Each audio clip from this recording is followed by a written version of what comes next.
And tonight we begin with a tough conversation about Nigeria's economy and a bold counter-narrative to the official numbers and to President Tinubu's announcement earlier today of his inclusive growth and renewed hope national development plan. Gbenga Olawepo-Hashim is a PDP presidential aspirant, and he says Nigeria's economy has collapsed under the APC, shrinking from a GDP of $494 billion in 2015 to about $230 billion today. Despite ongoing reforms under President Tinubu, the PDP chieftain insists the economy remains fundamentally broken. He dismisses IMF projections that place Nigeria on track to become Africa's third largest economy by 2026, calling them political optics. Claims of a strengthening Naira and easing inflation, he says, do not match economic reality. But he's not just criticizing. Mr. Olawepo-Hashim says he has a plan, one he believes can grow Nigeria into a $4 trillion economy within 8 years. With oil revenues rising, production increasing, and the Naira still weak, he argues the real question is not capacity, but leadership. Well, let's interrogate his numbers, his roadmap, and whether Nigeria can truly grow its way out of crisis. And for this, I'm joined now in the studio by the PDP presidential aspirant, Gbenga Olawepo-Hashim, who is a former presidential contender and former governorship candidate in Kwara State. Thank you very much indeed for coming in. It's a pleasure to be here. Now, let's get straight to it, because the issues you raise are very important. They sound very promising, but people are curious to know how we're going to get there. You say Nigeria's GDP has collapsed from about $494 billion. Not 494, 574. Well, according to the official figures that we've seen, it was 494 billion in 2015 to roughly 230 billion today. Projected to increase this year to 300 and something billion. Are you adjusting for rebasing and exchange rate effects, or are you arguing that this reflects a real collapse in productive capacity? Of course it does. We've seen collapse in the agri sector. We've seen collapse in manufacturing. Nearly every sector of the economy has collapsed. And agri is more serious due to insecurity. Apart from insecurity, you also had a loss of about $5 billion in the agri sector in the past 2 years as a result of the policy of trying to artificially crash the prices of agri products. You know, when they overdevalued the Naira, it meant that herbicides, all the inputs that are imported for agri farming went up over 100%. So what that meant technically is that the prices will be a bit high. And then people were crying. And then the government wanted to make a show that, oh, we are getting good numbers, food prices are going down. So they allowed for massive importation of food. Most of these imports came from countries where their farmers were being subsidized. For instance, in the US, the agri sector enjoys $20 billion of subsidy. The EU, among us, resources bigger than that of the... So these were the imports coming from all over the world, from places where people enjoyed subsidy directly to farming, where even the cost of capital is as low as 4% interest rates. Sometimes for the agri sector, there's many concessionary rates. So what you found that happened in Nigeria was because of this massive importation, plus already the crisis of low productivity in the agri sector due to insecurity, you almost had a near collapse of Nigeria's agri sector. That accounts for some of the losses in the GDP. Then secondly, if you go through the massive devaluation that you have had. Now, automatically, because you are converting Naira to dollar, even in the GDP measurement, you automatically lose, on that front as well. So the GDP number are what it is right now. And everybody agrees that the GDP currently is about 230 billion, which was less than the GDP under Obasanjo 20 years ago. The GDP under Obasanjo, when Obasanjo closed in 2027, was 278 billion US dollars, 20 years ago, when the population of the country was 120 million people. Today you are talking about 230 million people. But I think the question that a lot of people will want to ask is whether the shrinkage that you're talking about is as a result of policy decisions made by government. Oh, definitely. Or whether or not there are certain things. We had COVID, we had a lot of other issues that happened. COVID happened under Buhari, and Buhari still kept the GDP as 300 and something billion. There was no COVID in the past 2 years. So what are the Tinubu policy decisions that are you saying that the GDP shrunk from 300 and something billion to 230 billion in 2 years? Yeah, in 2 years. So what was it? You mentioned agriculture. Under Buhari, we still had a GDP that was still edging around 300 billion. Yeah, but the IMF says that the GDP is growing, and that Nigeria is set to become the third largest economy by the end of this year. When you lost 50% of your GDP, that is minus 50 base point. Now, when you achieve 4% growth after the loss, you are minus 46. You are still deficit. Yes. No real growth in real terms. For you to achieve growth, you're not going to be looking at Mickey Mouse growth of 4%. Let me tell you, let's look at the number historically. When Obasanjo came in year 2000, Obasanjo in 1 year achieved 5.5% growth in year 2000. By 2003, Nigeria achieved 9.5% GDP growth by 2003. So even by Nigeria's standard, where we're coming from, this is a Mickey Mouse growth projection. After a double whammy on the economy, huge devaluation, massive insecurity constricting productivity, they are talking about you need huge growth numbers to get out of this quagmire. You need bold plan, the New Deal of Roosevelt, the big intervention of Medard's Keynes. When you have this level of depression, that's what you need. Right. Not Mickey Mouse policy to make good to feel good. Now, supporters of the government argue that the current pain is the cost of correcting long-standing distortions in the economy. This is a needless... Well, at what point for you does reform pain become evidence of policy failure? You see, let me tell you, there is nothing innovative. There is no innovation in this so-called reform. We have been with this since 1986 under the military, when the Babangida government decided on devaluation of the currency. That was all. There's nothing new in this. We've had it before. We had it 30-something years ago. 1986 is about 40 years ago. There is no innovation in this reform. But there was even more patriotism and more discipline in that era.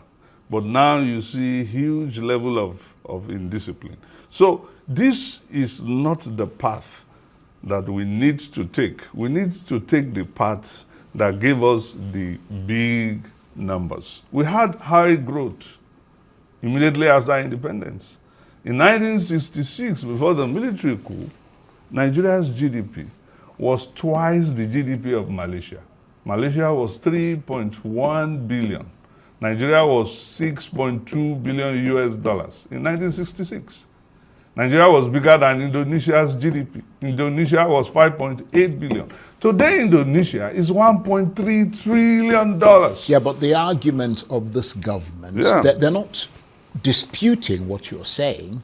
Their argument is that what they've inherited is a long-standing, succession of distortions. This cannot be sustained by the data you and I are let me just make the point. Distortions that have been in the economy for ages. For example, this country, the last time it actually invested in electricity was when Obasanjo was was a military head of state in 1979. He then came back. That's when the next investment took place, and that also what did the APC do? And that didn't get anywhere. So, however, APC has not added 1 megawatt of electricity in 10 years. No, but you could make the argument. You could certainly make the argument, and it's a plausible argument, that the APC government has been here. You are going into sector where I'm an investor. Hold on, let me make the point before you respond. Yeah. Okay, that they've been there since 2015.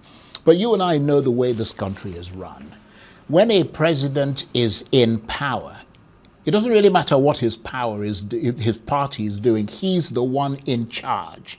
And Buhari was in charge from 2015 to 2023. APC was in charge. Now, Tinubu has taken over. President Tinubu was the party leader. And inherited. He was the party leader. Inherited, and I'm not making it, I'm just being... He was the party leader. I'm just being balanced and objective, because that's what we do here. We're talking about a party here. So the point I'm saying is, so let me put it another way. The IMF, you've criticized the IMF's projection that Nigeria could become Africa's third largest economy by 2026. What exactly is wrong with that projection? Is it a flawed assumption? Is it selective optimism? Is it political signaling? I mean, what is it that you have? Because they're the body charged with making those projections. Look, you don't have to take IMF's proclamations and recommendation hook, line, and sinker as a serious country. What you need to look at issues based on your situation, not just their own projections and advice alone. That's what serious countries do. You take the United States. The United States has a debt that is more than 100% of its GDP, but is still taking money all over the world. Then the IMF will come to a country that has a debt that is like 40% of its GDP and recommend something different. So it's different game at different times. So you need to look at things objectively based on the data, not just because they are IMF. Well, when Nigeria was not listening to IMF, hook, line, and sinker, Nigeria's GDP was twice the GDP of Malaysia. Now Nigeria listening to IMF, hook, line, like sinker, like they are the ones who can predict everything like prophets. And our GDP is in shambles. We are now 5th economy in Africa.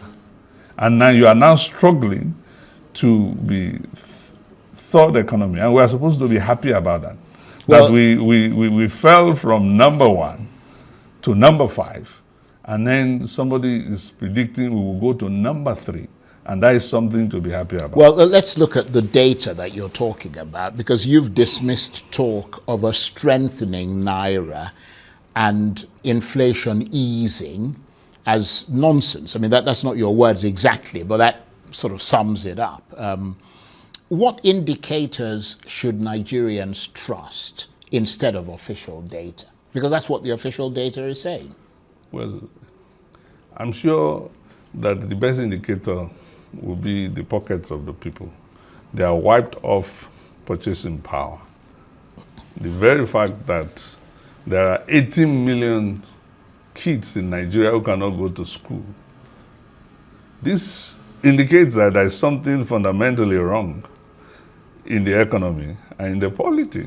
So, and whatever the data says out there, people can't get jobs. Young school leavers can't get jobs. And then if you are talking about growth and this stark reality of people's daily life, not only will they not trust the data, there is no basis of trusting the data. At the intellectual level, we're challenging those numbers, right now. But at the level of the material condition of the people, it disproves all the data. Right, but you admit that oil production is reportedly higher now than in recent years. Oh, definitely. There have been some kind of policy in the NUPRC that started even under Buhari to have increased oil production. You don't enjoy increased oil production just in 1 year. This is investment over about, policies over about 2 years. So they can claim credit for that, then they throw the other ones, they select whichever one they want. But that's not the point. I mean, if we were a serious country, to be honest with you, if Nigeria has been run seriously, we shouldn't be talking about 1.8 million barrels. Saudi Arabia is just a country of about 40-something million people. They have a daily production of about barrels per day. Why should Nigeria be drumming and dancing about having 1.8 million when we can do bigger numbers? Yeah, obviously there you have OPEC quota allocations about what you can and what you can actually produce. How did you get to that quota as a country of 200 million people, where your ceiling cannot be more than? No, the point is that after the serious investment that we had, in the oil sector, even during the military era, we have not really had serious investment in that sector. Well, let me ask you something that I actually find quite interesting, that I think you talked about somewhere, where you were talking about oil production being higher now, yet the Naira is weaker. Yeah. In your view, what structural failure explains that contradiction? To be honest with you, only the central bank governor can answer this question, because basic economics tell us about demand and supply. That if you have higher supply of dollar, then Naira should command greater. It strengthens the Naira. Okay. It ought to strengthen the Naira. And then also, when you have less dollars paid for petroleum import, because Dangote at least is producing something now. There was no substantial local production before. Now you have. You have also withdrawn subsidy. So people are more economically rational about how much fuel that they consume, whether they are lost through the border to some other countries, whatever. You have savings in that aspect. So Naira should far be stronger than what it is now. So only the central bank governor and the finance minister can tell us what is happening, why Naira is still weak at this level. Undervalued. When we had those things in place like subsidy, when there was no local production under Buhari, when daily production of oil exports was 900,000 barrels per day, and now you have 1.8 million barrels per day. Well, that meant that we still had Naira exchanging around. Yeah, but that's because the Naira was artificially propped up. I mean, if you leave it to market forces, it tries to find its natural level. What I'm curious about, though, is if the Naira natural level. Well, I don't know whether you can predict what the natural level is. But, no, we can measure the economic data. But the point and is look at the historic performance of the Naira at X barrels of production per day since. Well, I think the real question. Sorry to interrupt you. I think the real question is if the Naira, from what you say, remains undervalued. Why hasn't the market corrected it, and what policy error is preventing that correction? Because the Nigerian market is not a rational market. Let me give you one thing. You do allocation at the Federal Allocation Committee, and you give money to governors, and they are getting trillions of Naira now. Then next week, they are in the position to buy dollars. that they smuggle out of the country and keep in their houses. All right? So this dollar is going for money laundering. It's not going for production. So you have a huge money laundering sector that is playing in the forex market. And government people are the one playing there. So you don't have a rational market. Now, and that's at the lower end of money laundering. Those who are laundering electronic dollar, they are at the higher level, but all these things are going on. And that's why I'm asking for some kind of transparency.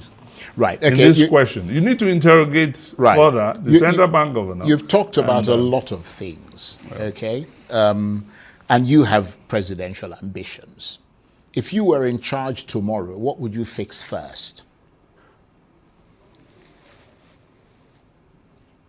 The oil sector, electricity sector. Okay. Yeah, but you're reeling things out. You're not telling us what you're going to do. I mean, I'm going to release that in a policy document at the right. Right, but well, let me challenge you about something that you have talked about publicly. Yeah. You've said that you can grow Nigeria into a $4 trillion economy in 8 years. Yeah. You criticize the current government who are struggling to raise this economy to 1 trillion by 2030. You're talking about 4 trillion in 8 years. That's an extraordinary claim. What are the engines that would drive growth at that scale? And what annual growth rate would that plan require? And is achievable? That plan requires double-digit growth rate. Okay. And we were near that. Yeah, but some would say that's impossible in the current Nigerian circumstances. No, it's very possible because you have a lot of deficit, for instance, in infrastructure. Okay, Nigeria has huge deficit in infrastructure. Okay, and what you can use is your sovereign notes to give comfort to investors in this sector. Yeah, but you are not taking debt. Yeah, but you're criticizing. You are not taking debt. You're criticizing reforms that investors and all the many economists and everybody have said are absolutely essential if you want to give investor confidence. You see, the IMF guys and all the guys that are talking about reforms are not investors. They are not business people. I'm an investor. You're a businessman. In the electricity sector, in Nigeria and globally. And I know that it is not even the price of electricity that the investor is more serious about now, because right now, the tariff is high enough for any reasonable investor in Nigeria. But the security of payment, okay, before the APC government came, there was what you call guarantees supporting PPAs. And these guarantees means that you give comfort for sales up to X amount, which is usually a third of the value of the investment. Now, when you give such guarantee, the investor puts money immediately in the economy. All right, it's a contingent liability. Now, the APC government threw all that away when they came. That was what was spurring investment in the electricity sector. They threw it, they said, no, we're not going to give any guarantee to any PPA.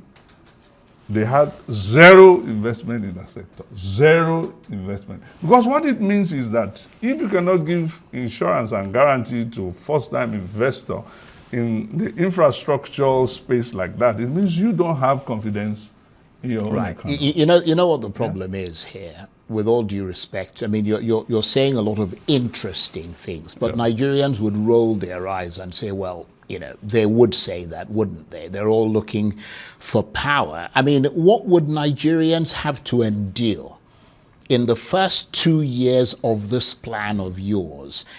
I mean, there must be something that you're going to do to restructure the economy, reform the economy in order to make it, because everybody knows that the economy, you yourself have admitted, is broken. Are they going to have higher taxes? Are there going to be more subsidy cuts? Is there going to be borrowing? Is there going to be austerity? There must be something. Look, I told you, even from the beginning of this interview, I said you need a Roosevelt plan. A Roosevelt plan is not more taxes. A Roosevelt plan is using sovereign powers of the states to stimulate growth. A McCain's plan is not more taxes. It's using the sovereign power of the states to stimulate growth. When I said we use our sovereign notes to stimulate investment, I can stimulate $500 billion investment in 2 years. Right. By giving the comfort to investors that if we do this, we will do that. You are not even spending any money. You are not borrowing any money. Okay, I'm going to ask you to stay with us. Yeah. We must take a break now. You're watching Arise Primetime. Plenty more to come. Stay with us. We'll be back in a minute.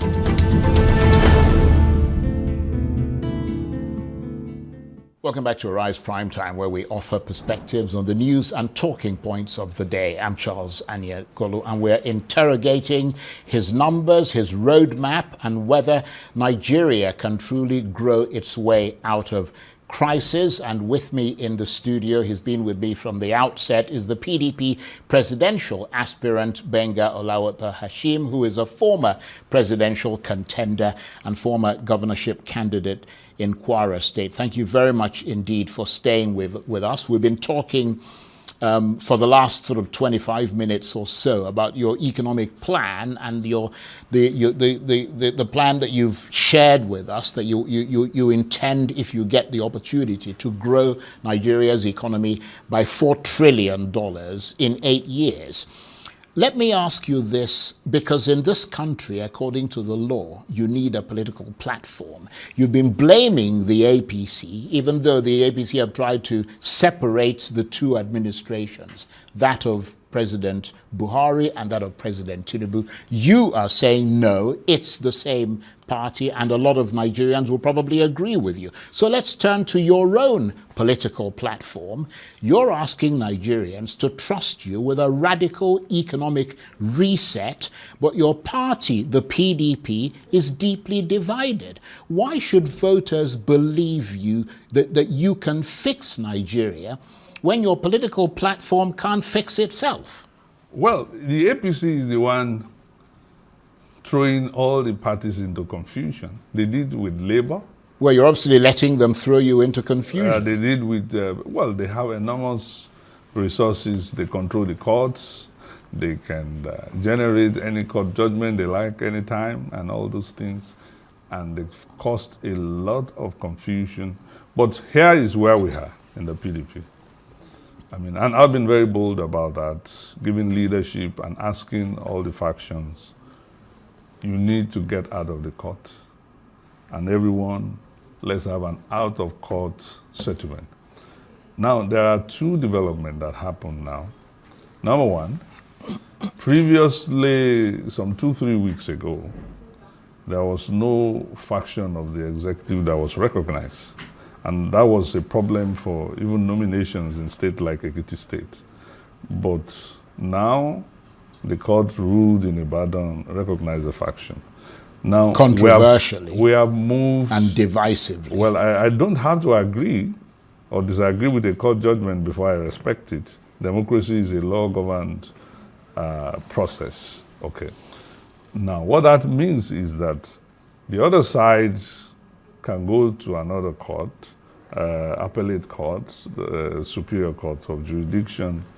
If they succeed, then okay, they will be recognized. But at least we're moved from no recognition for any faction to some recognition judicially and okay administratively at the level of INEC. What that means is that people who want to run election, whether for for senatorial election, governorship, they can at least heave a sigh of relief. Right. That But they will be able to find nomination in the PDP. Right. That's a development over where we were 2 Well, weeks. it sounds like what you were describing when you were describing the way that people are picking crumbs from a table and saying that, oh, that's a great development. You were using the same criticism against the Tinubu government. You were saying, oh, crumbs are falling off the table. That's what you guys are doing in the PDP. You know, but let me ask you this very quickly. Because your vision is big, and I'm trying to find whether it can have accommodation within a crumbling PDP. Is your $4 there's a difference between... Let me make this point. Is your $4 trillion vision dependent on the PDP as it currently exists, or are you asking Nigerians to trust you and not your party? Well, the PDP record is better than APC record. Combined record of PDP from Obasanjo to Jonathan. You know, the Chinese say you're only as good as where you're standing right now. It's a superior record to the combined record of Buhari and Tinubu as APC leader. We have looked at the statistics, area of security, telecom sector, the development, whatever sector you want to look at. So the APC failed Nigeria, seriously speaking. And you don't think the PDP has failed Nigeria with its divisions? The division in the PDP is an instigated division by the APC. And that's an allegation. Some of us have stepped into this now. I was one of those who put PDP together in 1998. Some of the guys who came later, you know, they have different understanding of how things should be done. And when the PDP was put together, from 13 political associations that ordinarily would have been qualified as independent party, we have great men like Alex Ekweme, Abubakar Rimi, Chief Solomon La, 20, 30, Professor Aminu, 20 people who could have been president. We were able to manage all that. Well, now we're bringing all that to the table now. And I want Nigerians to trust us, to give us the understanding that we'll be out of this. I bet you want Nigerians we will be out of this very shortly. Okay, well, look, we're almost out of time. Let's turn briefly to insecurity. You're from Kwara State, where we've seen mass killings on an enormous scale recently. Just very, very recently, just literally a few, let me just put it this way, a couple of weeks ago, in Kwara community, underscoring the vulnerability of many communities in Nigeria. You pronounced it so well. Well, that's correct. Not too many people do. What does the scale of that attack demand in your assessment?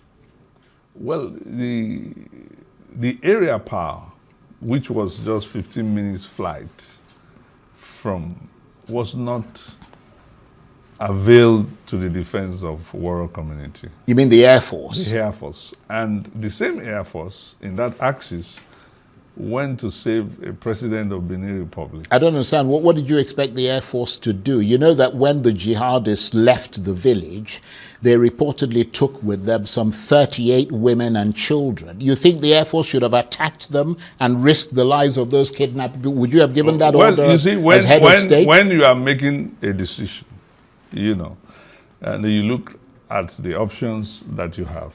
Number one, they didn't just start killing immediately they got to the community. So there were quite enough time.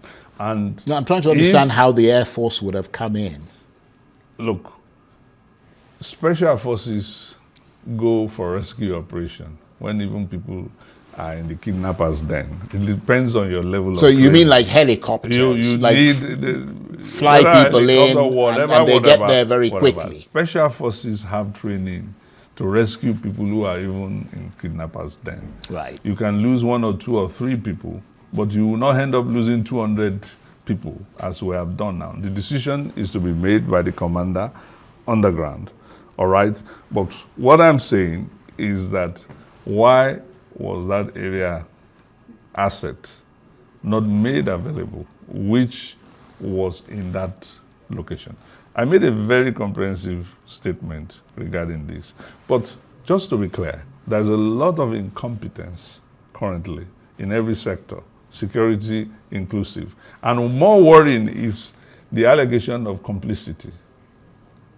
And this is more disturbing. Okay. It seems to me it's not just about assets, it's also about doctrine, it's also about morale, Right. it's also about loyalty. Okay. Well, you've made some points there, and we're going to have to leave that for another day. Thank you so much. But it was really nice to have you in here my and to pleasure. get your assessment of the current situation and what you hope to do about that. Gbenga Olawepo-Hashim is the PDP presidential aspirant, is a former presidential contender and former governorship candidate in Kwara State. Thank you very much. It's always a pleasure to be here. Good to see you.